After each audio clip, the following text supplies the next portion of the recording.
사면서도 이게 맞나? 네. 라는 생각을 하셨다는 거예요. 예. 지금도 많이 회복은 하는데 네. 뭔가 찝찝하고 싸게 산 거는 괜찮은데 네. 내 돈이 맞아 이런 느낌. 아. 네. 그러니까 올라오면서 괜찮긴 한데 이거 언젠가는 또 흔들리게 되면 뭐 수익 나가 그러게요. 또 반이 날아가서 정리할 수 있겠다라고 하는 뭐 왠지 막연한 불안감. 맞아요.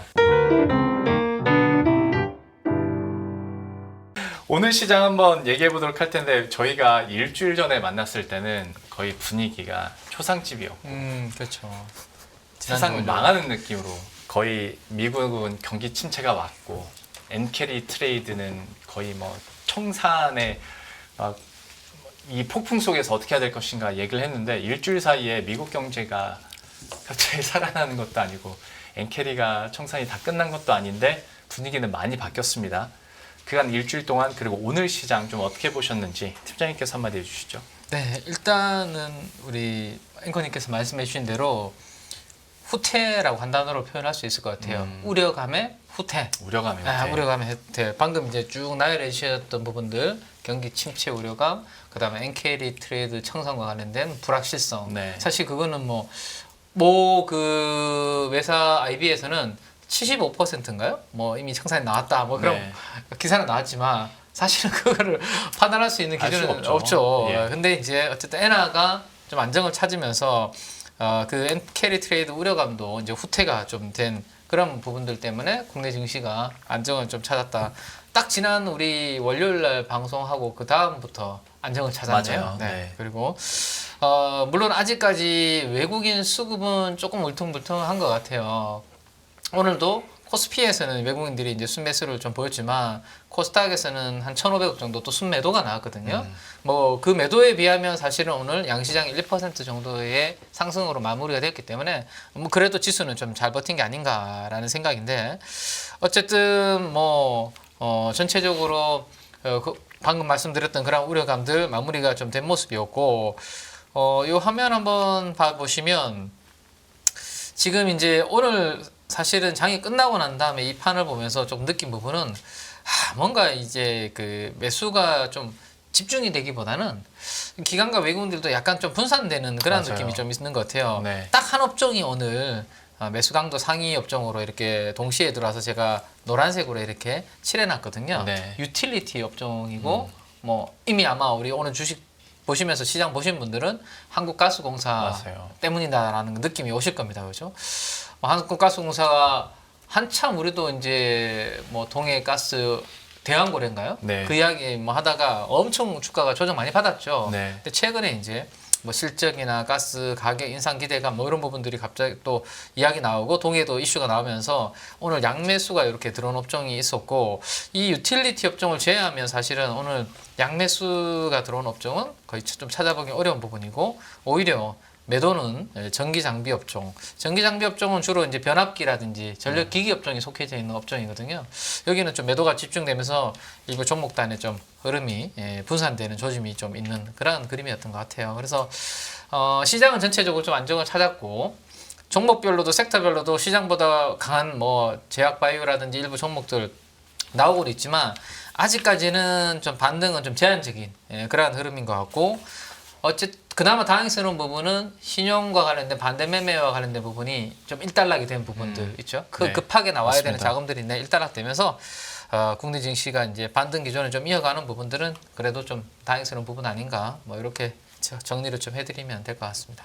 유틸리티 순매수하고 그다음에 전기장비 순매도 기조에 대해서는 잠시 후에 물론 이게 가격 인상 이슈도 있었지만 이게 해리스 트레이드와도 이제 연관 지어가지고 얘기도 할 수 있는 거기 때문에 뒤에서 좀 더 자세히 한번 살펴보도록 하겠고 팀장님께서는 우려감 후퇴다 또 시장에 대해서 이렇게 한마디 총평을 해주셨어요.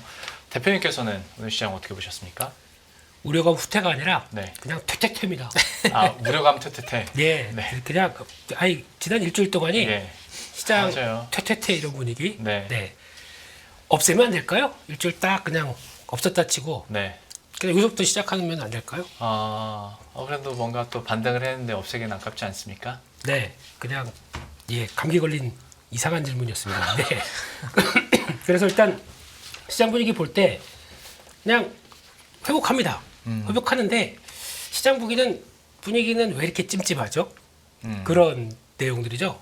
오늘 거래대금 둘 다 합쳐봐야 지금 10조도 안 되고 네. 뭐 계속 그때 뭐 6조, 7조 여기서 왔다 갔다 하는 이런 상태다 보니까 거래는 확 위축됐습니다. 그런데 그러면 지금 지수대가 만만하게 올라가기는 조금 좀 부담스러우니까 충격받고 돌아가긴 하는데 그 중간중간에 걸리는 이런 저항대 부분 네. 들어오다 보니까 그런 때만 들어오면 또 딱 눈치만 보고 있어요. 아, 그리고 오늘 시장 장세는 한마디로 그냥 종목 장세입니다. 네. 네, 이것저것 그냥 막 좀 이거 좀 덜 올랐지. 그러다 보니까 그 올라가다가 아니야, 이거 괜찮아 보이는데 그러니까 이거 바닥바닥 이제 이렇게 움직이는 그런 장세여서 이게 뭔가 딱 중심 잡고 가기에는 또 만만치 않은 상황들. 그러니까 상황은 180도 달라지긴 했는데 네. 이 얘기 들어보면 대표님께는 지난 월요일 느낌이랑 크게 다르진 않는 것 같아요. 그때 월요일에 급락했을 때도 많이 다르죠. 지금 아니 상황은 네. 많이 바뀌었는데 네. 그때 하셨던 말 중에 하나가 네. 사긴 샀는데 네. 사면서도 이게 맞나? 라는 네. 생각을 하셨다는 거예요. 예. 지금도 많이 회복은 하는데 네. 뭔가 찝찝하고 그러니까 싸게 산 거는 괜찮은데 네. 이게 내 돈이 맞아 이런 느낌. 아, 네. 그 무슨 그러게요. 그러니까 올라오면서 괜찮긴 한데 이거 언젠가는 또 흔들리게 되면 뭐 수익 나가 그러게요. 또 반은 날아가서 정리할 수 있겠다라고 하는 뭐 왠지 막연한 불안감. 맞아요. 이런 쪽에서 또 보니까 외국인들이 장중 선물 플레이 드라마틱하게 합니다 요즘에. 맞아요. 아, 네. 참. 한 그냥 결론적으로 보면 5일 연속으로 선물 순매도입니다. 네. 장중에 막 5천 개 쫙 사면서 시장 끌었다가 이렇게 보다가 줄줄 정리해서 결국에는 마이너스로 끝나고 네. 이게 지금 5일째 이러고 있거든요. 그러니까 이 장중으로 봤을 때 최대 변동 한 10,000계약이라고 생각했을 때 네. 이걸로 우리가 이렇게 왔다 갔다 한다는 것도 사실 좀 자존심 상하긴 하는데 대표님께서 가장 싫어하시는 거 아닙니까? 참겠습니다. 저 이제 그런 사람 아닙니다. 예. 이제 자꾸 저한테 욕을 유도하시는데 네. 예. 영어로 욕을 하고 아니 제가 말씀드렸잖아요. 네. 그 외국인들이 선물 시장에서 갑자기 이렇게 급변동을 나타내면서 플레이할 때마다 괜히 제가 눈치 보여요. 오늘 오늘 방송 가서 대표님한테 또 한마디 듣겠구나 싶어가지고. 외국인이세요? 예. 그러실 필요 없습니다. 그러니까 그렇게 플레이를 하면서 네. 그들 입맛대로 만들어가는데 아직 적극적으로 좀 관망세에서 그렇게 벗어나지 못했다. 네. 그러면 솔직히 이번에 아까 팀장님 말씀하셨듯이 저희가 보통 보면은 신용 콱 정리가 되고 그러면 그럴 때 그거를 받아가는 쪽들은 외국인 같은 경우 이렇게 받아서 싸게 산 다음에 이제 쭉 끌어올려서 V자 반등이든 뭐든 이렇게 나오는 게 일반적인 케이스였는데 외국인들이 전혀 없어요. 오늘 조금 산 게 1,000억도 안 되는 거 산 거. 맞아요. 이게 답니다. 그러다 보니까 괜히 좀 계속 찜찜하면 남아있다. 네. 그래서 결국은 그래 다 됐고 그러면 이렇게 만든 장본인들이 끌면서 올려라 이런 느낌밖에 안 되는데 네. 이건 계속 체크를 해야 될 것 같은 느낌이고요. 강세업종 보게 되면 뭐 요즘 요거 강합니다. 2차 전지가 강하긴 강한데 예. 화재 관련된 쪽으로 얘기가 많아요. 그러다 보니까 거기 관련된 종목들 뭐 태발 시총 2천억대, 1,000억대 이런 종목들이긴 한데 그 중에서 오늘 보니까 소방 설비 관련된 종목 있죠. 맞아요. 화재 네. 진압과 관련해서. 네. 예. 아주 전통적인 종목입니다. 제가 저 2000년대 중반 때도 있었던 종목입니다. 그게 여전히 살아나면서 물론 동전주긴 하지만 동전주보다는 좀 비싸네요. 그렇긴 하지만 그런 것도 움직인다는 얘기는 불안해요. 이 트렌드를 반영하는 것 같습니다. 근데 네. 정확하게 보게 되면 이게 솔직히 이게 벤츠의 문제거든요. 제가 알기로는. 네. 그러니까 첫 번째는 스프링클러가 작동이 안 됐고 네. 근데 작동이 된다고 하더라도 별 도움이 안 됐을 거라고 얘기합니다. 그러니까 화재 처리하는 방법 현대 글로비스가 영상으로 보여줬습니다. 네. 글로비스는 자기가 배를 그 전기차를 쭉 연결해서 가다가 중간에서 화재가 나게 되면 안 되지 않습니까? 네. 지난번에 일본의 선사 중에서 EOL인가 하여튼 이 회사가 전기차 그리고 또 그 비싼 차들하고 다 싣고 네. 한 4,000대 정도를 싣고 가다가 바다에서 그 불이 났어요. 불이 난 경우가 있습니다. 이거 어떻게 껐는지 아세요? 어떻게 껐어요? 접근을 바- 못하고 바다에 버렸습니까? 네 아. 그냥 다 전소돼서 바다에 가라앉을 때까지 그냥 둬버렸습니다. 4천억이 손해를 봤어요. 네. 근데 뭐 보험 망했죠 그 보험사들은. 예. 근데 그럴 정도로 그렇게 됐었을 때 그때 나왔던 거는 물로 해결이 안 되는 부분들이 있다 보니까 그렇죠. 그리고 거기다가 또 벤츠 같은 경우는 전통적으로 내연기관은 강했지만 전기차는 강하지 않습니다. 네. 그러다 보니까 아직까지도 저희처럼 플랫폼이 없어요. 그러니까 현대기아차가 만들어놓은 플랫폼이나 폭스바겐이 만들었던 그러니까 저희는 이제 EGMP라고 얘기를 하지 않습니까? 네. 그런 게 없습니다. 그렇게 되면은 그게 뭐가 중요하냐면은 들어가고 거기다 배터리를 깔고 그다음에 BMS라고 하는 네. 그러니까 배터리 매니지먼트 시스템이라고 보호회로가 딱 있고 그걸로 압력이나 온도 이런 걸 다 조절할 수 있게 만들어 놓거든요. 예. 그게 없습니다. 네. 그러니까 그냥 무조건 싸게 중국의 듣보잡 회사 갖다가 이렇게 쓰다 보니까 이렇게 사고가 난 거죠. 근데 그거부터 먼저가 돼야 될 것 같고 그런 게 좀 차이가 있긴 한데 아직까지 그래도 지금 시장에서는 불안합니다. 그렇죠. 그러다 보니까 관련주들 계속 찾는 분위기다 보니까 시간으로도 계속 가더라고요. 이런 종목들이. 그래서 그게 지금 트렌드다. 근데 이게 움직이는 배경은 조목 장세입니다. 그렇죠. 네, 그렇게 보고 또 나머지 반도체 건설 강했는데 또 조선은 또 좀 될만하면 또 그냥 이렇게 또 약해버리고 그러게요. 네, 인터넷 쪽은 네이버가 역시나 약하고 그게 좀 차이가 있는 것 같습니다. 참 급락을 지난주에 했었을 때 그래서 좀 눈여겨보자라고 했던 게 조선과 인터넷 쪽이 많이 나왔었거든요. 근데 오늘 장에서는 오히려 약세를 기록했고 저만 하더라도 지하주차장 가면 그전에는 전혀 인지를 안 하다가 그 사고 이후부터는 저거 괜찮나? 괜히 좀 생각하게 되더라고요. 파란 번호판이요. 네. 그러니까 이런 종목 장세에서는 센티도 굉장히 많은 영향을 주고 있다라는 부분까지 얘기를 해주셨어요. 근데 듣다 보니까 중간에 지난주에 장을 이렇게 만든 장군님들이 다시 좀 이렇게 일으켜 세울까에 대해서 얘기를 해주셨는데 외국인들의 수급전망 그러면 어떻게 보고 계십니까? 모르겠습니다. 지금 이 정도쯤은 돌아와줘야 되는데 네. 돌아오지 않는다는 거는 그러니까 그들이 뭘 보고 있을까라는 고민을 되게 많이 하고 있죠. 네, 저도 방금 그래서 네, CPI를 보고 있나? 아니면 그러니까 지표를 보고 있는 건가? 네. 아니면 수출 데이터 숫자를 보고 있는 건가? 뭘 보고 있는 겁니까 지금 외국인들은? 제가 보기에는 다 다 보고 다. 있더라고요. 이게 이제 눈이 한 17개 돼요. 네. 그래서 다 체크하고 있는 것 같아요. 그래서 아. 보고 있다가 그들의 입맛에 맞아야 들어오겠죠. 근데 가장 핵심은 환율이라고 봐야 되겠죠. 원화 강세가 생각보다 이제 꾸준하게 가기 시작해서 그걸 뭐가 됐든 간에 그런 식으로 들어오기 시작해야 변화가 들어올 것 같고. 근데 네. 저희가 그냥 외국인들이 왜 안 들어와? 라고 하는 배경은 왜 반도체 안 사랑 똑같습니다. 거기가 이제 기본이 되다 보니까. 예. 근데 그거 빼고 나머지 또 입맛에 맞는 건 또 사요. 그런 것도 있습니다. 맞습니다. 네, 이거 잠깐 한번 보실까요? 이게 지금 가장 많이 나왔던 내용들, 그래서 급락했었을 때와 이번에 반등했었을 때, 한 또 지난주까지죠.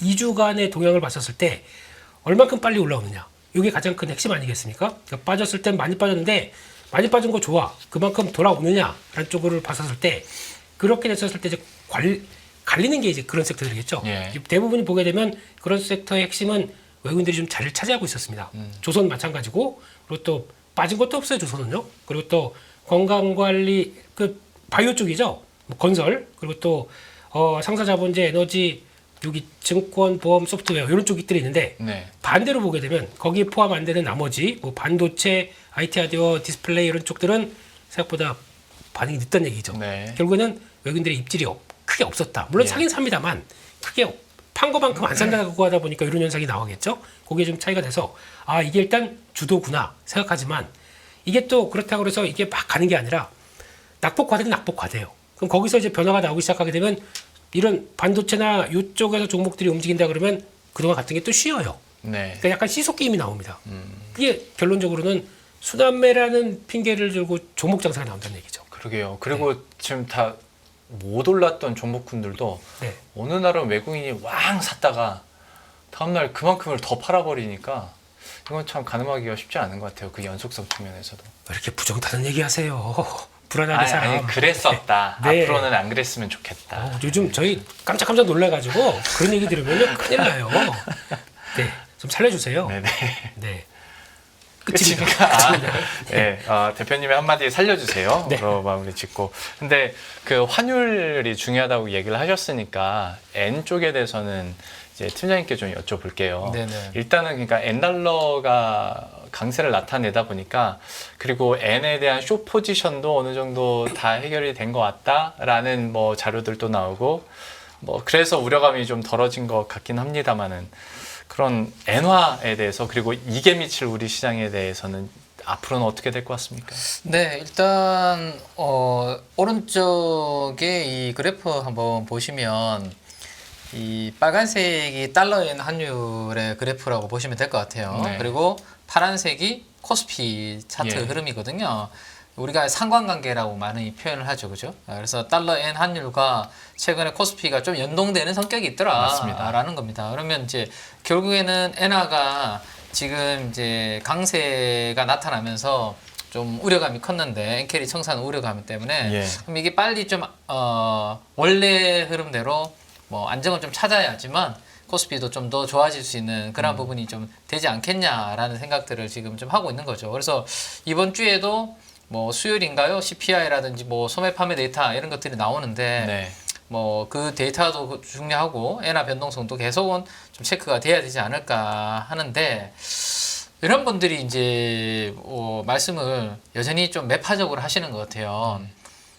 차기 뭐 총리가 유력한 분이라고 하는데 어쨌든 뭐 일본의 지금 정치권 내에서는 우리는 점진적으로 금리 인상을 지지한다라고 이야기를 자꾸 합니다. 그러니까 이제 좀 올라갈 듯 하면 자꾸 누르고 올라갈 듯 하면 누르고 되는데 좀 전에도 보니까 147엔 위로 조금 살짝 그래도 올라가려고 노력은 하더라고요. 네. 근데 시원하게 150엔까지 이렇게 확 뚫고 올라가는 그림이 되면 우리 코스피도 빠졌던 부분들을 좀 빨리 많이 회복을 할 텐데 좀 찔끔찔끔 움직이는 부분들은 아마 일본 정치권 내에서 이런 발언들을 자꾸 하니까 그러니까 9월이 선거잖아요. 자민당 총재 선거잖아요. 그때까지는 결국에는 좀 올라가면 좀 눌리고 올라가면 네. 좀 눌리고 이런 부분들이 계속 좀 이어지지 않을까 싶어요.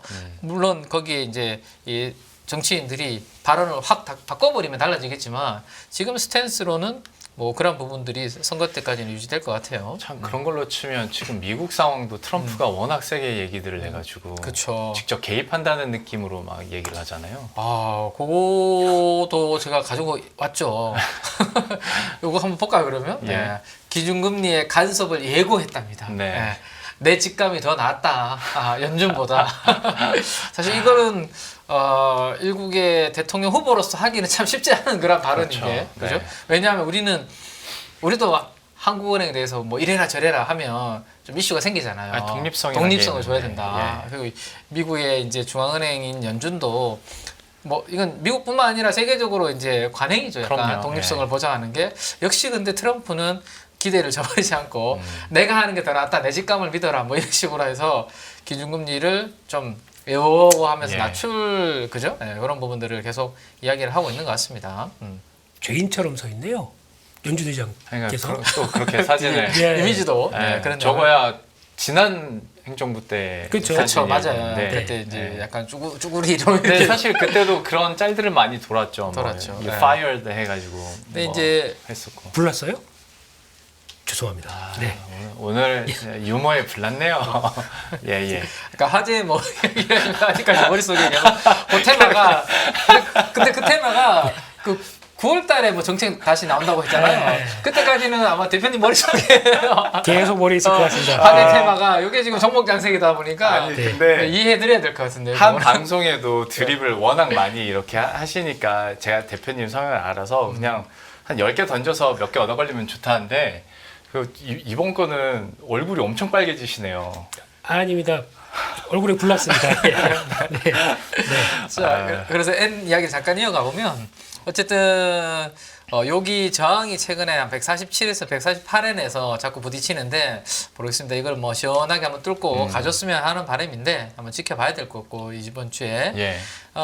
그 다음에 이제 또 하나 흐름들을 보면 어쨌든 글로벌 IB에서는 다음 달에 금리 인하는 거의 뭐 만장일치다, 네.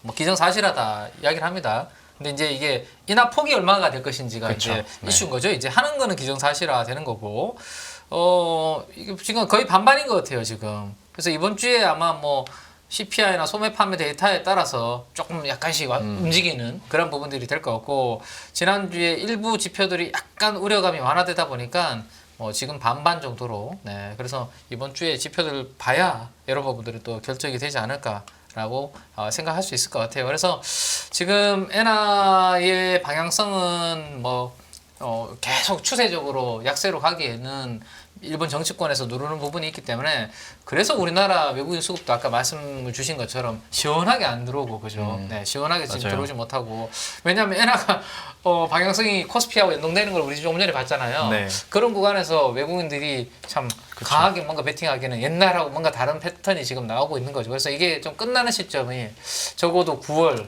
일본 선거, 그다음에 9월달 FMC 금리 결정 인하까지 끝나면 조금 더 명확하게 외국인들의 뚜렷한 수급 방향성도 결정이 되지 않을까 싶어요. 그래서 그때까지는 화재 같은 이런 테마들의 종목 장세가 좀 더 활발하게 진행되지 않을까 이렇게 예상을 해야 될 것 같은데요. 네, 지금 분위기는. 그러니까 팀장님이 네. 진짜 대표님의 적입니다. 아, 저기에요, 제가?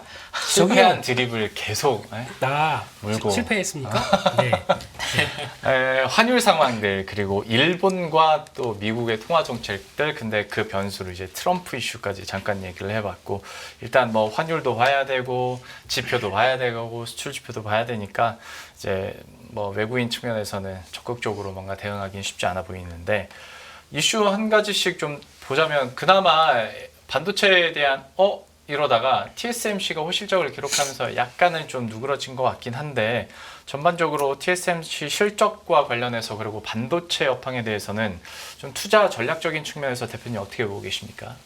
네, 일단 예전 같았으면 TSMC 실적 나오고 다 우와 하면서 강했을 분위기인데 그렇죠. 되게 차분하더라고요. 네. 네, TSMC 주가도 그렇고 예전 같지 않다 이런 분위기로 봐야 될 것 같은데 그 내용들 잠깐 보시게 되면은 뭐 이 관련된 내용들은 뭐 다 아실 테니까 많이 들어보셨을 테니까 그거보다 제가 보기에는 이게 더 중요한 것 같습니다. 대만 테크 품목별 그래서 IT 품목별로 이제 7월 달과 8월 달로 넘어올 때 그 분위기가 어떻게 되는지 보게 되면은 네. 일단 그거부터 한번 볼게요. YY로 그래서 작년 동기 대비로는 다 늘었습니다. 다 늘었는데 특히 제가 보기에는 좀 의미 있는 쪽은 뭐 파운드리는 당연히 늘었겠죠. 이 TSMC가 끌고 가고 있다 보니까 그와 함께 후공정 쪽도 같이 끌고 가는데 중요한 거는 여기 보시게 되면 노트북 요거 네. 생각보다 많이 늘었거든요. ODM이다 보니까 지금 시장에서 분위기는 하반기 노트북과 관련돼서도 이거 AI 온디바이스 AI 탑재된다라고 하면서 의외로 지금 ODM도 쫙 늘어나는 대만의 분위기다라고 하게 되면 요거 거기다가 EMS라고 하는 실장 직접적으로 이제 탑재시키는 거죠. 그리고 이쪽 부분 보게 되면 나쁘지 않아요. 그리고 또 카메라 번쩍 들어오죠. 지금 중국에서 이번 달, 그러니까 지난달 말이죠. 지난달 말 기준으로 봤을 때는 7월 말 기준으로 봤을 때 스마트폰 판매량이 6% 늘었습니다. 드디어 이제 성장세가 이제 딱 전환되기 시작하는 거죠. 근데 보통 저희가 작년 대비해서 올해를 본다라고 했었을 때는 두 자리 숫자까지 넣는 건 바라지 않는다고 하더라도 그만큼 정체된 시장인데 변화가 들어오기 시작한다는 거에 대해서 계속 체크를 하는데 물론 그거겠죠. 자기네 것들 보니까 요즘에 샤오미가 일본에서 네. 삼성전자를 제꼈습니다. 네. 네, 그 얘기 나오기 시작하는 거 보면서 그러면 아무래도 대만 쪽과 중화권 쪽에 대한 관계를 생각해 본다 그러면 거기서 나오는 뭐 카메라 새로 장착되는 것들 이런 거 보니까 연관이 좀 있겠구나. 근데 이게 정확하게는 전장인지 아니면 그냥 IT 쪽인지 밝혀지지가 않았습니다. 근데 제가 보기에는 그냥 여전히 IT 쪽일 것 같아요. 네. 근데 그렇게 나오는데 변화가 들어가는데 이걸 그 월별로 보게 되면 조금 분위기가 바뀝니다. 월별로는 메모리 쪽 있죠. 감소했어요. 그러게요. 요게 조금 그렇다고 뭐 대만이 직접적으로 메모리 업체 강자는 아니기 때문에 그래도 뭐 비중이 거의 미미한 비중인다고 하더라도 이게 영향을 끼치면서 약간 우려감이 이런 데서도 나오나? 라는 생각이 좀 드는 거죠. 그런 것들 좀 들어간다라고 하는데 결론적으로 본다고 하더라도 TSMC가 바라보고 있는 거는 이번에 나왔던 실적의 딱 한마디는 엔비디아하고 특히 엔비디아와 애플로 귀결을 지을 수 있을 것 같습니다. 어차피 9월 달이면은 애플의 신모델과 함께 네. 나 바쁘다 이런 것들을 많이 보여줬던 지표이기 때문에 네. 요거까지 본다라고 하게 되면 애플의 변화와 함께 TSMC도 여전히 강한 모습들을 보여줄 거고 그게 핵심은 또 여전히 AI 반도체 쪽에서 다 관심이 높다 보니까 그렇게 나오는 것들을 봤을 때 저희가 생각하는 것보다 AI 관련된 쪽에 반도체 관련된 그리고 또 그들의 투자 그리고 그로 인해서 나오는 파운드리 쪽은 이상이 없다고 저희가 생각하는 것보단 뭐 이렇게 우려감 대비해선 네. 이상이 없다라고 보는 게 맞겠죠. 근데 시장의 반응은 좀 뜨뜻미지근하다. 이게 조금 좀 차이가 있는 것 같습니다. 그러니까 원래 TSMC 잘 하던 거 쪽에서는 잘 나오니까 긍정적으로 해석하려면 해석하겠는데 약간 좀 뭔가 찝찝한 느낌들이 한 구석씩 좀 이제 시장에서 있다 보니까 적극적인 매수 버튼이 잘 안 나가는 것 같은데 반도체와 관련해서 TSMC 실적뿐만 아니라 한 주간 동안에 SK하이닉스의 주가 반등에 대해서도 이걸 어떻게 해석할지에 대한 얘기들을 좀 들어봐야 될 것 같습니다. 팀장님께서 국내 반도체주까지 한번 아울러서 설명해 주시죠. 네. 지난주 월요일 이후로 반등 구간에서 네. 제 개인적으로 제일 아쉬웠던 부분은 삼성전자하고 SK 하이닉스의 반등 탄력이 조금 생각보다 강하지 못하다라는 그런 부분들이 제일 아쉬웠던 것 같아요. 네. 그리고 이제 겨우 오늘 하이닉스의 주가는 지난 8월 5일 월요일 날 아주 큰 장대음봉을 네. 오늘 이제 비로소 이제 넘어서는 그런 흐름이 지금 만들어지고 있거든요. 네. 그게 옛날 같았으면 아까 대표님 말씀처럼 정말로 빨리 회복을, 왜냐하면 거의 30-40% 빠졌잖아요, 단기간에. 맞아요. 네. 그러면 빨리 좀 튀어오르는 토끼처럼 좀 튀어오르는 모습을 보여야 되는데 뭔가 이제 반도체에 대해서 생각들이 많아졌다는 이야기입니다. 네. 이거는 옛날처럼 다들 좀 이건 세다, 메모리 사이클, 빅 사이클 대박이다, 뭐 이런 생각만 있었으면 아마 많이 빠졌으니까 반등도 좀 셌을 텐데 이제는 하반기 내년 가면 이것부터 피크아웃? 뭐 이런 생각들을 아마 저는 복잡하게 막 하신 것 같아요. 그렇죠. 네, 그러다 보니까 이걸 빠졌을 때 더 실어야 되는 게 맞아? 뭐 이런 부분도, 그리고 없는 분들도 신규 매수하면 얼마나 올라갔다가 이게, 그러니까 헤드 앤 숄더라고 하잖아요. 네. 오른쪽 어깨가 낮아지는 그런 모습을 지금 반도체는 저는 걱정하고 있는 것 맞습니다. 같아요. 네. 아이고 제가 더 예. 제 몸을 걱정해야 되겠네요. 실제로 급락 이후에 하루 이틀 만에 그 급락폭을 다 만회를 못하다 보니까 여기서 내가 사이클 막바지에 들어가는 거 아닌가, 그러니까요. 그런 네. 불안감이 많이 있었던 것 같아요. 지금도 마찬가지 생각을 가지고 네. 하이닉스를 보면서 다른 이제 반도체 장비주들 오늘 트레이딩을 좀 하시는 네. 거거든요. 오늘 11선을 회복을 했다라면 그래도 하이닉스가 업황 아직까지 그렇게 지금 나쁜 거 상황 아니면 TSMC가 확인해줬고, 그죠? 네. 21선까지 만약 기술적 반등이 가능하다라는 전제하에 반도체 장비주들을 트레이딩 한다라면 오늘 수급 들어온 종목들을 한번 보시면, 제가 방금 표를 한번 정리를 해봤는데 PSK 홀딩스라든지 STI라든지, 그죠? 이런 종목들 좀 들어오는 모습이 나타나고 있고, 그다음 많이 빠졌던 한미 반도체도 이렇게 수급이 들어오는 모습입니다. 그래서 HBM향 장비도 하고 있지만 레거시 쪽, 전통 장비 하고 있는 쪽들로 들어오고 있는 공통점이 오늘 좀 느껴지거든요. 그래서 이들 중심으로 한번 흐름은 보시되, 제가 봤을 때는 SK 하이닉스의 탄력이 옛날만치 못하면 잠깐 반등 두다가 또 이제 빠질 수도 있기 때문에 일단은 한번 하이닉스의 탄력과 함께 오늘 수급 들어온 종목들을 관심 종목에 넣어두시고 모니터링 한번 해보시는 거 좋을 것 같고요. 그리고 또 하나는 다음 주에 결국엔 엔비디아 있잖아요. 엔비디아. 이게 이제 또 구원투수로 등장하지 않을까라는 기대감은 지금 있습니다. 그죠? 기대감은 계속 높아지고 있더라고요. 네, 있는데 이것 또한 이제 과거에처럼 그러한 서프라이즈가 계속 이어질지에 대한 부분들이 좀 남아 있다라는 측면에서 한번 제가 봤을 때는 아까 말씀드렸던 이게 이거잖아요. 여기를 돌파하지 못하고, 그죠? 요 부분이 엔비디아가 얼마나 힘을 실어줘가지고 여기까지 올라올지, 전고점까지, 네. 아니면 올라가다가 이렇게 될지에 대한 판가름이 아마 저 8월 29일에 있을 때 엔비디아 실적 전후로 해서 윤곽이 좀 드러나지 않을까라는 생각이거든요. 결국 또 젠슨 황 형님의 멘트에 우리가 기댈 수밖에 없는 상황이긴 한데, 한번 시장에서는 확인을 하고자 하는 욕구가 큰 것 같고, 특히 SK 하이닉스도 못 미쳤다고는 했습니다만 삼성전자는 더더욱이나 그랬죠. 참 힘든 시간들을 좀 보내고 계시지 않을까 싶은데, 그러면 대표님께서도 지금 상황에서 반도체주에 대한 매수 의견은 좀 약하신 편이세요? 아니요. 지금 네. 충분히 이럴 때 사죠. 언제? 네, 그냥 그런 느낌으로 보고 있고요. 네. 그러니까 가장 핵심은 그거 같습니다. 이제 근데 반도체 사이클이 끝난다는 가정으로 봤었을 때, 네. 그러면 저희가 보통 많이 보는 게 내년 한 상반기 아니면 1분기나 2분기 이 정도쯤 많이 체크하게 되면 거기서 땡겨오는 걸 3개월, 6개월 땡겨온다 그러면 지금이 그 정점이냐 그렇죠. 이런 네. 얘기가 나오거든요. 네. 근데 거기서 보게 되면 그만큼 HBM이 얼만큼 더 이거 실적을 끌고 갈 것이냐, 이게 연장에 대한 얘기가 좀 어떻게 해석을 하느냐가 다른데, 네. 그거를 보여줄 게 이제 저희가 해답이 되는 게 아니죠. 젠슨 황 형님. 그렇죠. 미국 시장의 여러 가지 동향들을 보다 보니까 예. 그걸로 플러스 알파가 더 나오느냐 마느냐가 이제 해결이 될 것 같은데, 그럼에도 불구하고 제가 알기로는 고점 한번 찍고 이렇게 쭉 빠져가지고 쫙 빠지는 이런 메모리 반도체 사이클은 없습니다. 네. 적어도 돌아가긴 돌아갑니다. 근데 어디쯤까지 돌아가느냐, 아니면 그 사이클의 확장을 얼마큼 인정해 주느냐, 이거는 차이가 있을 것 같아요. 네. 그래서 두 번째 돌아갈 때는 삼성전자가 세느냐, 아니면 하이닉스가 그만큼의 역할을 못 해주느냐, 여러 가지 흐름들은 확인해야 되겠지만 중요한 거는 돌리긴 돌립니다. 근데 그거의 폭과 관련된 부분들은 이제 저희가 지금부터 계속 추적해야 되겠죠. 하이닉스 30만 원 목표 주가도 나왔더라고요. 왜 웃으세요? 아니, 넘어가시죠. 사람들한테 30만 원 얘기하면 다 똑같은 반응입니다. 네. 예. 다른 큰 회사에서 나온 리포트인데 네, 예. 지금 상황에서는 살 수는 있는데 얼마까지 갈 수 있을지는 확답하기 어려운 그런 상황인 것 같습니다. 반도체는 이 정도로 하고요.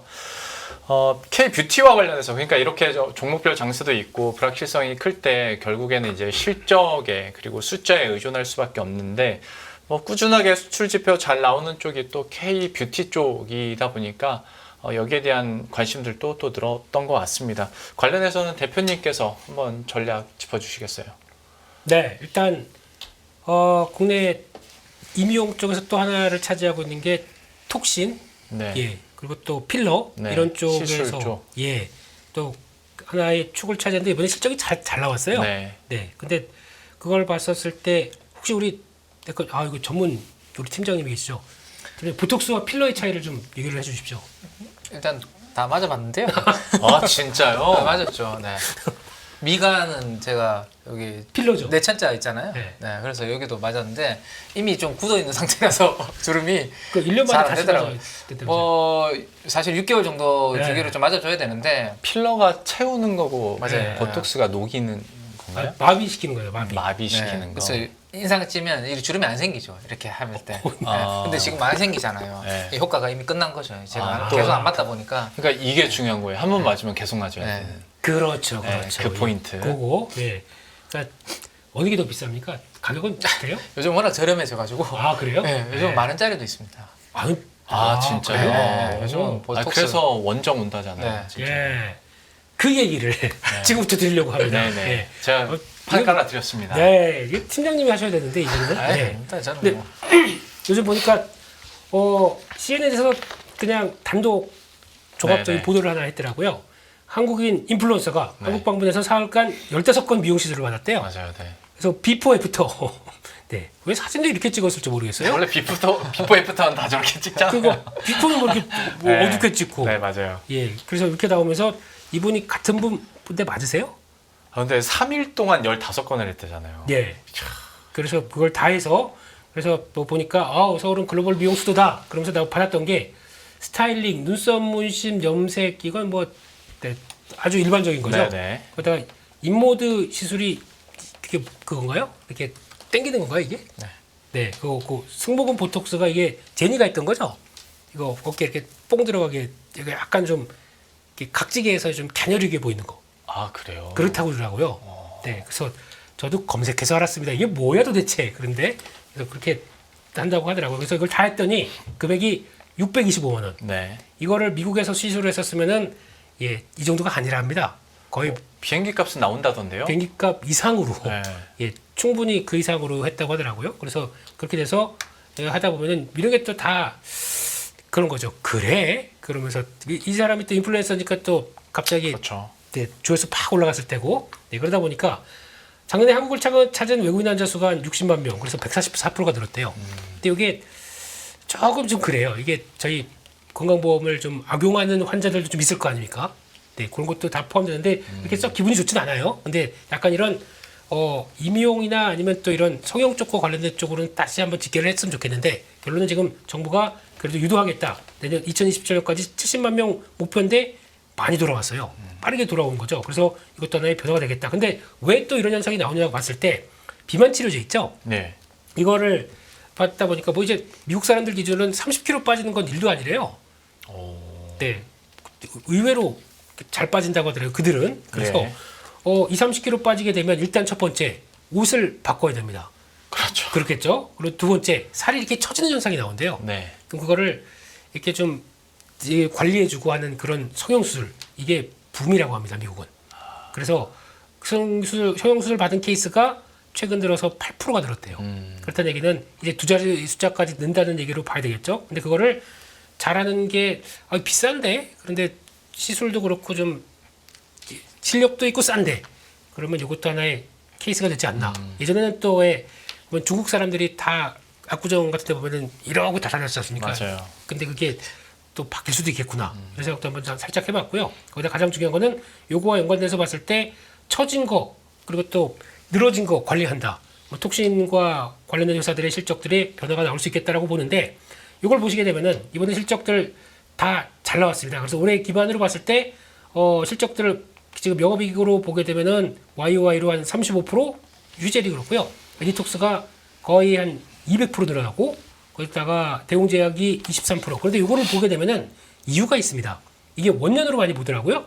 왜냐면은 그동안 메디톡스가 이거 내 건데 균주 내 건데 네. 그러면서 휴젤 뭐 대웅제약하고 계속 싸웠죠. 싸우다 보니까 결국에는 여기서는 왕은 변호사다.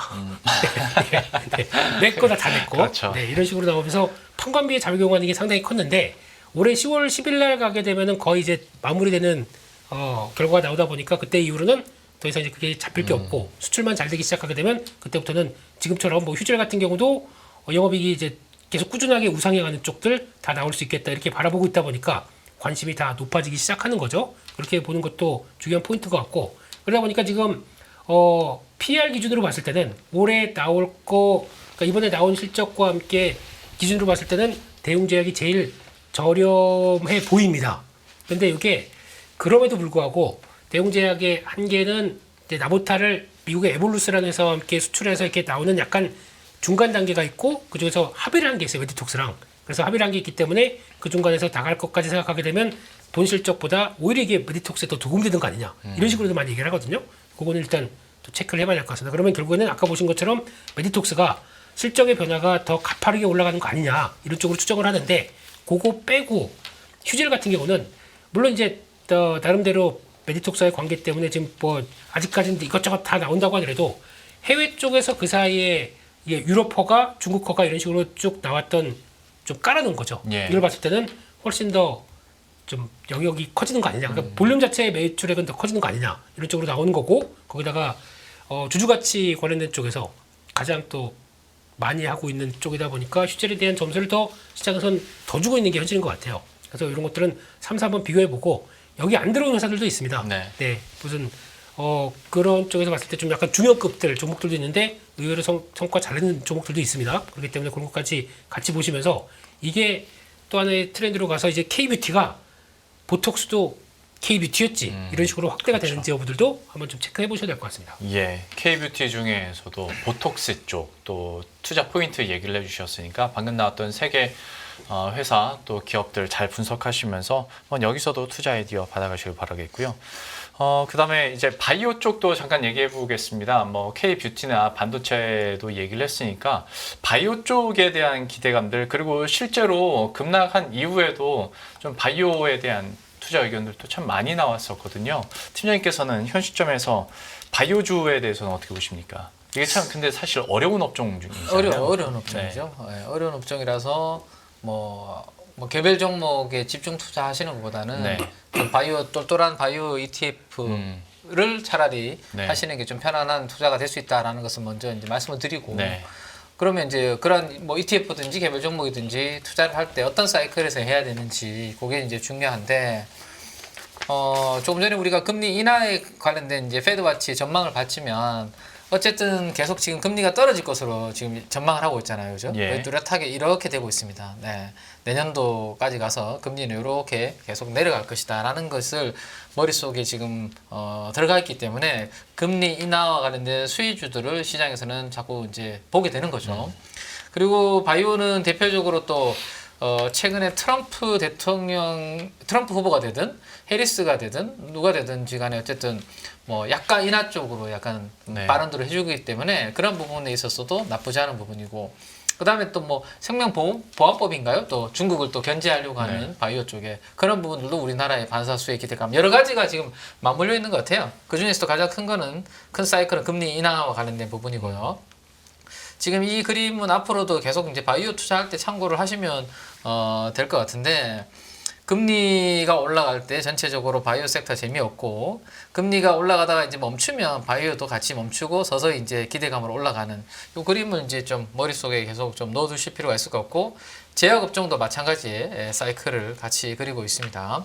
근데 이게 최근에 금리가 저렇게 올라가는 구간에 당연히 바이오 투심이 안 좋았죠. 그럼요. 몇 년 동안 안 좋았잖아요. 그래서 돈도 사실은 바이오 산업 쪽으로 별로 안 들어갔습니다. 그래서 뭐 VC 자금이 말랐다는 등 바이오 벤처 투자가 안 되고 있다는 이야기들이 많이 나왔는데 사실은 그게 이제 금리와도 어느 정도 연동이 되는 부분인데 이제는 금리가 좀 떨어지니까 좀 투자할 수 있는 그런 부분들이 내년부터는 좋아지지 않을까 환경이 그렇게 생각해 볼 수 있는데 기술적으로도 보면 위에 코스피 왼쪽 오른쪽에 상단이 코스닥인데요. 훨씬 더 지난주 월요일 날의 하락을 제약 바이오 업종은 빨리 이렇게 회복해서 올라오는 모습들을 보여주고 있습니다. 그렇기 때문에 시장보다 일단은 좀 강한 업종이 지난주에도 제약 바이오가 확인이 되었고요. 오늘도 보면 좀 똘똘한 바이오주들은 시장 대비해서 강하게 움직이는 모습들이 나타났거든요. 지난주 한 주 동안에 업종별로 주간 수익률을 보니까 건강관리 업종이 플러스 수익률이 제일 세더라고요. 네. 여기가 이제 바이오, 제약 바이오 헬스케어 업종이다라고 보시면 될 것 같아요. 시장보다 월등히 수익률도 좋았다. 그러니까 오늘도 한번 뽑아봤습니다. 그러면 이제 이 건강관리 업종 내에서 기관들이 좀 관심을 가지는 종목들은 누군가 싶어서 이렇게 뽑아봤는데 뭐 10개 종목들 이렇게 금액 기준으로 나오는데 빨간색으로 제가 이렇게 표시해 놓은 종목들은 뭐냐 하면 외국인들도 오늘 동시에 산 종목들입니다. 네, 양매수가 들어온 종목들 SK바이오팜부터 녹십자, 뭐 리가캠, 메디톡스 조금 전에 톡스 설명해 주셨는데요. 오늘 기관과 외국인들이 쌍끌이 매수가 들어온 종목들이 방금 요 네 종목들이다라는 것을 보시고 이들이 그러면 뭔가 펀더멘탈이나 아니면 실적이나 이런 부분들이 좋아지는 게 있을까라는 건데 메디톡스는 아까 이제 대표님께서 설명해 주신 것처럼 실적이 지금 네. 좋은 부분들이 있고요. 또 하나 여기에서 이제 오늘 셀트리온 뭐 키투르다 관련해서 긍정적인 뉴스 하나 나왔죠. 네. 그리고 제가 이제 이렇게 오늘 끝난 종목들 중심으로 이렇게 보니까 양매수가 들어온 종목들 중에서 SK바이오팜이 실적 발표가 지난주에 나오고 난 다음부터 상당히 의미 있는 수급이 지금 유입이 되고 있고 분위기가 괜찮은데 그냥 실적 업데이트한 것만 한번 보여드리면 사실 제약바이오는 우리가 실적이 없어서 네. 좀 어렵잖아요. 그렇죠. 근데 SK바이오팜은 최근에 이 박스권을 돌파해서 뭔가 변화가 이번 분기부터 나타나기 시작했다는 것이 전고점을 뚫는 그런 그림이잖아요. 네. 영업이익도 적자에서 흑자로 이렇게 돌아서는 그런 모습들이 나타나고 있습니다. 그리고 1년 뒤에 이익도 지금보다 더 벌까라고 이렇게 그래프가 만들어주고 있고요. 이유는 뇌전증 치료제입니다. 이게 우리가 간질, 발작 이런 부분들을 우리 치료하는 게 뇌전증 치료제거든요. 네. 이쪽에서 SK바이오팜이 2019년도에 제가 이거 표를 하나 만들어 놓은 게 있는데 2019년도에 이제 출시를 했고 뛰어들었는데 약물명은 엑스코플입니다. 근데 지금 본격적으로 숫자가 이제 서서히 이제 나오기 시작했고 그로 인해서 제약 바이오 기업 중에서 셀트리온이나 삼성바이오로직스 이런 기업들 이어서 숫자가 이제 제대로 좀 나올 수 있는 후보군 중에 하나로서 시장에서는 부각이 좀 되고 있는 것 같습니다. 그래서 이런 부분들이 있고 또 하나는 해외 쪽의 트렌드 중에 하나가 방사선 의약품이 최근에 관심이 있는데 SK바이오팜은 뭐 또 방사선 의약품에서도 뭐 라이센스 인을 해가지고 이쪽에도 뭐 최강자가 되겠다라는 이야기를 하고 있으니까 밸류에이션은 근데 역사적인 밸류에이션 하단부에 지금 떨어져 있기 때문에 좀 기관들과 외국인들이 양매수한 종목들은 나름대로 이유가 있고 그 중에서 메톡스 실적 잘 나오는 거고 SK바이오팜도 실적 잘 나온다. 그래서 실적이 그래도 제약바이오 섹터 내에서도 좀 잘 나오는 종목들 위주로 수급이 좀 유입되는 그런 모습이 하나가 있고 마지막으로 하나는 리가캠바이오는 기술 수출에 대한 기대감이 지금 있거든요. 네. 예. 지금 내년도가 되면 금리가 떨어지잖아요. 네. 최근에 빅파마들이 라이센스 인이죠. 우리는 라이센스 아웃을 해야 되는 거고 네. 빅파마들은 라이센스 인을 해야 되는데 금리 올라갈 때는 그렇게 현금 막 소진하면서 라이센스 인을 잘 못했는데 아마 내년도가 되면 돈 막 쓰면서 라이센스 인을 좀 하지 않을까라는 거고 거기에 우리나라 기업들은 똘똘한 기술을 수출을 하게 되면 내년도가 올해보다는 조금 더 긍정적인 그러한 그림이 될 수 있기 때문에 최근에 리가캠바이오는 그러한 기술 수출에 대한 기대감으로 수급이 좀 유입되고 있다 정도로 오늘 양매수가 들어온 종목들은 그렇게 한번 정리를 좀 해드리면 되지 않을까 싶습니다. 기술 수출과 실적이 나오는 종목군들을 특별히 설명을 해주셨는데 시간이 많지는 않아서 이건 좀 짧게만 답해 주셨으면 좋겠는데, 그러니까 똘똘한 ETF 사는 게 더 나올 수도 있다라는 같은 맥락에서 바이오는 좋게 보는데 약간 변동성이 좀 부담스러우니까 한때 이제 CDMO 쪽으로 보는 것도 나쁘지 않다라는 의견들도 있긴 있었거든요. 이거는 한마디도 안 나와서 혹시 의견 어떻게 갖고 계신지. 너무 좋죠. 너무 좋은데 오늘 제가 이제 수급이 들어온 종목들 위주로 이제 정리를 좀 해드리다 보니까 사실은 삼성 바이오로직스, 셀트리온, 뭐 아까 셀트리온 있었죠. 네, 셀트리온 여기 수급에 이제 있었거든요. 지금 보시면 기관들이 산 종목이 있었습니다. 그래서 나쁘지 않습니다. 이들 두 개 기업이 중심을 잡아줘야 맞아요. 사실은 밑에 종목들이 올라오는 건데 그쵸. 이 두 종목이 흔들려 버리면 사실은 센티 자체가 무너지는 겁니다. 그래서 이 두 종목 중심으로 괜찮으면 좀 사이즈가 작은 종목들로 이제 좀 고수분들은 수익률 이제 게임을 할 수 있는 거죠. 네. 그렇게 한번 보시면 될 것 같습니다. 좋습니다. 혹시 바이오에 대해서 대표님께서 첨언하실 내용 있으신가요? 딱 그것만 기억하십시오. 아까 제가 말씀드렸던 톡신도 마찬가지고 네. 따라가지 마세요. 바이오는 따라가는 순간 네.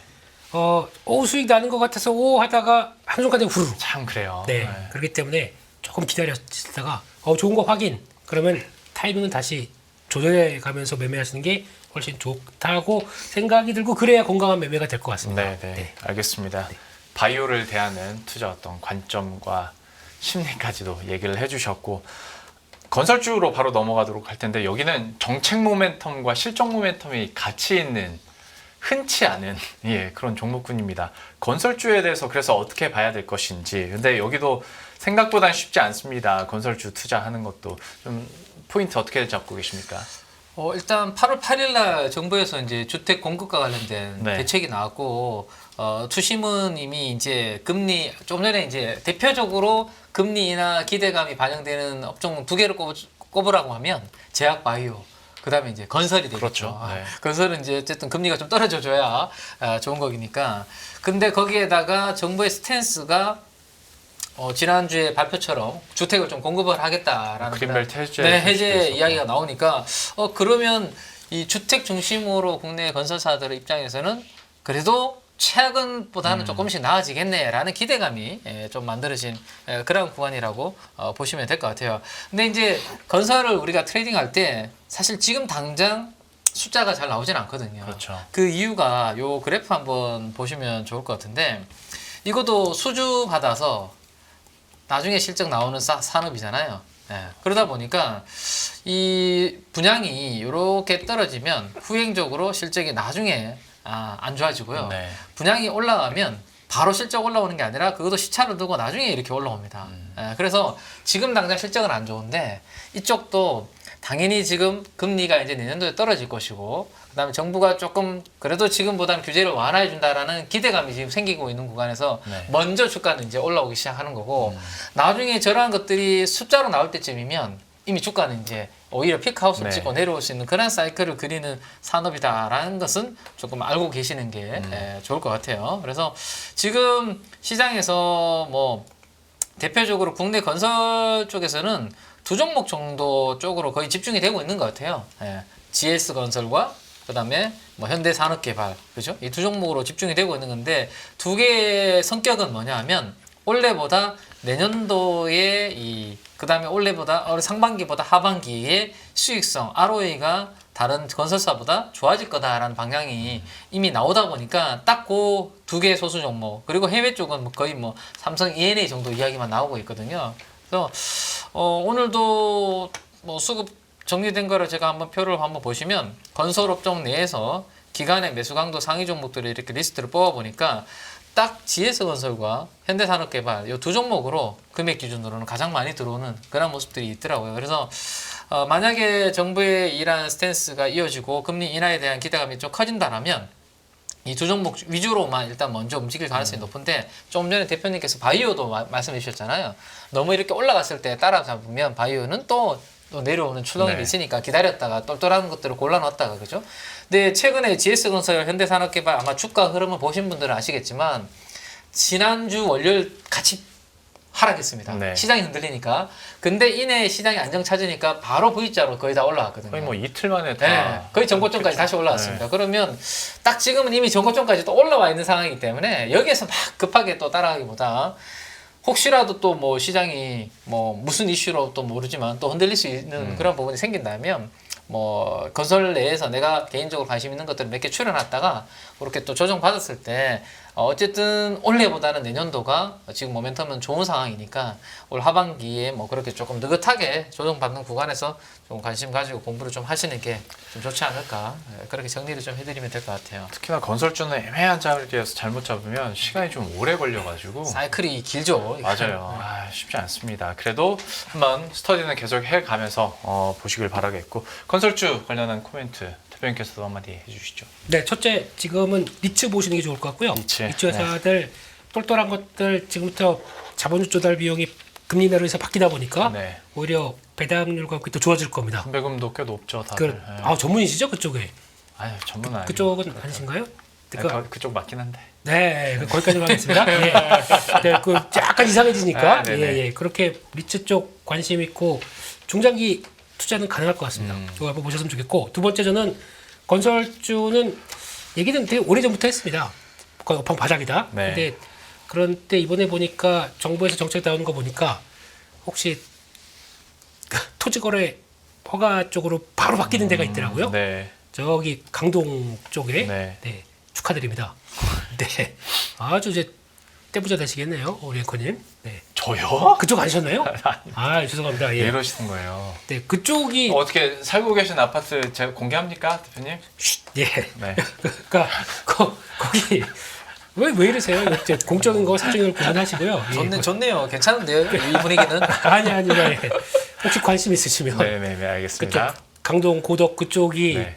가능성이 높아 보이는 것 같아요. 예, 그래서 그런 것들이 나오는데 제가 보기에는 건설 쪽도 건설이지만 어차피 공급 물량을 늘리는 쪽으로 나가는 겁니다. 네. 그 물량이 늘리게 되면은 그 건설을 더 한다는 얘기죠. 그러면 건자재 쪽은 지금도 실적 나쁘지 않은데 그런데 거기다 플러스 알파로 실적이 더 좋아지는 똘똘한 종목들이 있습니다. 네.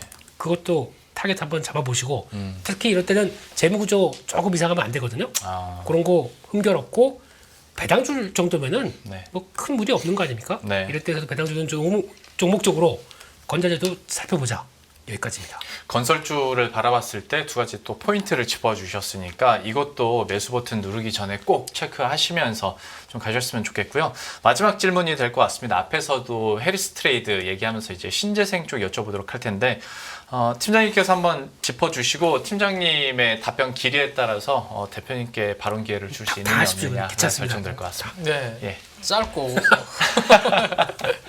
왜냐면 또 다양한 의견을 또 들으시는 거를 또 좋아하시는 네. 분들이 계시니까 급하게 하느라고 제가 이제 그 태양광인데 태영광이라고 타이핑을 했네요. 요건 제가 오타를 요거 사과를 좀 드리겠습니다. 태양광입니다. 네네. 네.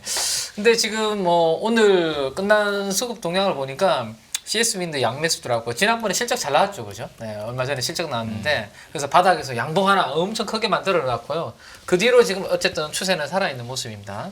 그다음 하나솔루션, 현대에너지솔루션까지 이렇게 흐름이 나오는데 저는 개인적으로 신재생 에너지를 그렇게 선호하는 편은 아니거든요. 예. 이게 돈이 되는 사업인가라는 것을 봤을 때 참 만만치 않은 그런 부분들이 있는 것 같더라고요. 맞아요. 예, 그래서 금리에 따라서 연동이 많이 되고 캘리포니아에서는 요즘 그렇던데요. 전기요금이 너무 비싸져가지고요. 거기 다 친환경 쪽으로 바뀌고 있잖아요. 네네. 그러니까 전기요금이 10배씩 올라가니까 못하면 먹겠다고 다 사업도 좋고 다 떠나고 이사 막 하고 그러더라고요. 그래서 과연 태양광이 진짜 신재생이 전기요금에 나중에 어떤 영향을 줄까 이런 부분들을 생각해 본다면 해리스와 관련된 트레이드 정도로 보는 게 어떨까라는 게 제 개인적인 생각이고 9월달 토론회에서 혹시라도 밀리면 또 순식간에 그렇죠. 어떻게 될지 네. 모르니까 그런 부분들은 좀 염두에 두시면서 대응을 하시는 게 좋을 것 같습니다. 이게 참 미국 대선 판도와도 직접적으로 영향을 주고 있는 부분이라 참 이거는 감안을 하셔야 될 것 같은데 그래도 짧고 굵게 해주셔서 대표님께도 한 1분 정도 시간 드릴 수 있을 것 같습니다. 신재생 에너지 쪽은 좀 어떻게 보고 계십니까? 네, 일단 이게 실적 베이스로 간다라고 하는 것과 네. 해리스 부통령 관련주로 가는 것과 네. 성격은 다르다고 봅니다. 음. 근데 해리스 관련주로 움직이는 거는 또 상황이 언제 바뀔지 모릅니다. 그렇죠. 워낙 우리가 알고 있는 트럼프 전 대통령은 이게 워낙 세신 분이기 때문에 네. 언제든지 이제 준비 이를 갖고 있을 겁니다. 여론조사만 달리 나와도 벌써 움직이니까요. 그렇죠. 네. 그럼 더 세게 나올 거예요. 그렇기 때문에 어떻게 될지 모르니까 그런 쪽에서 변동성 커질 수 있는 거 감안하셔서 네. 이것도 저라면 오히려 트럼프 전 대통령의 역습 노리면서 네. 네.